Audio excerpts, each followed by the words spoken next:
মেয়ে মানুষের বিয়ের আগেও শান্তি নেই, বিয়ের পরেও শান্তি নেই। মানে বাবার বাড়িতেও করতে হয়, জামার বাড়িতেও করতে হয়। যদি আমার বাবার বাড়িতে আমার করতে হয় নাই, কারণ আম্মু হচ্ছে আমাকে কখনো করতে দেয় নাই। আসসালামু আলাইকুম।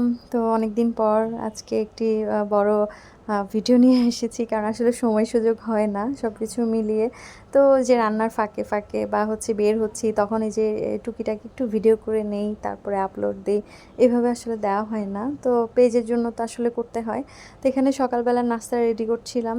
প্রতিদিন রুটি পরোটা বানানোটা আসলে ছোট বাবু নিয়ে খুব বেশি কষ্টকর হয়ে যায়।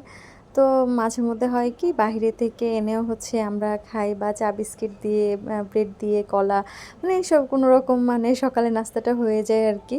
তো আজকে একটু পরোটা আর আলু ভাজি করলাম, আর আলুটা একটু মানে ভাজা ভাজা আমার জামাই পছন্দ করে। তো এখানে মাছ ভাজি করছি। আমার বান্ধবী আসবে, আমার একটা মাত্র বেস্ট ফ্রেন্ড। সে অনেকদিন পর আমার বাসায় আসছে। আসলে বেড়াতে আসছে না, সে তার কাজে আসছে, সে ডক্টর দেখায় বা তার পরীক্ষা আছে। তো আমার বাসায় হচ্ছে সে 2 দিন থাকবে।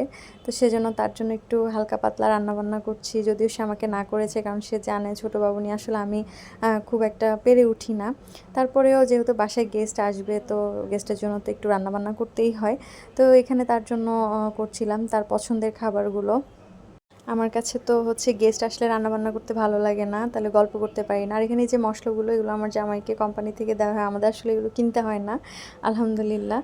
তো আমার কাছে যা বলছিলাম যে গেস্ট আসলে তাকে সময় দেওয়া, এটা আসলে উচিত। গেস্টের সামনে রান্নাবান্না আমার ভালো লাগে না, তো আমি যতটুকু সম্ভব আগে থেকেই সব কিছু করে রাখার চেষ্টা করি।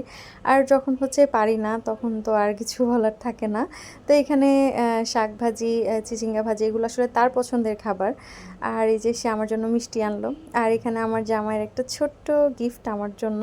অনেক দিন এই সমস্যায় আমি খুব ভুগছিলাম, যে কোনো কিছু ভিডিও ছবি মানে করলেই হচ্ছে ফোনটা পুরো ফুল হয়ে যায়। তো সে আমার জন্য নিল। আর এখানে আমরা একটু বের হলাম সন্ধ্যার পরে, ফ্রেন্ডকে নিয়ে ঘোরাঘুরি খাওয়া দাওয়া, এই তো।